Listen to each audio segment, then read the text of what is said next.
Welcome to Talmudic Treasures. Today we're learning Yevamot page 75, which discusses an individual who unfortunately has a issue with their male member, namely that they have some form of damage, which makes it impossible for them to be able to have children.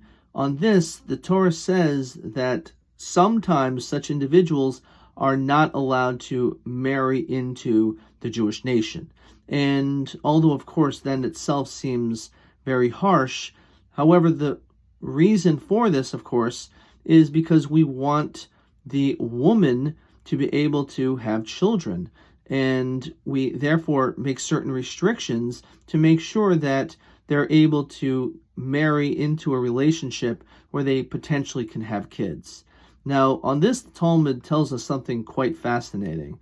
It says that if a person had a puncture in this area of their body, which the Talmud says means they will not be able to have children, the Talmud doesn't just take this for granted. That's not true, because we know that there was once this person, he says he was climbing up a date palm tree, and unfortunately there were strong thorns that were connected to the tree, and those thorns caused major damage to this person, and they actually struck his testicles, and because of that, he was unfortunately in a tremendous amount of injury.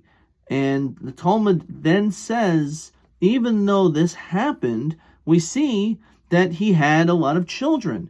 We go to their house and we see that he has all these children. And on the Talmud, without skipping a beat, says the reality is you should go and inspect those children to figure out whose they are. In other words, yeah, maybe there are a bunch of children in his house from that incident onward. However, they're not his. So just because you see this guy's walking around with a lot of kids, that doesn't necessarily mean that they're his. It's possible that he was in a relationship where his wife was unfaithful, and that's how she was able to have children, not through him.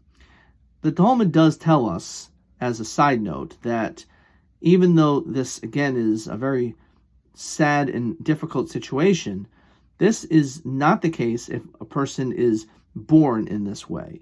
The Talmud tells us that only someone who had this injury happen during their lifetime, in which maybe they could have been more cautious, but if an individual is born that way, then they're not going to be prohibited or forbidden to get married.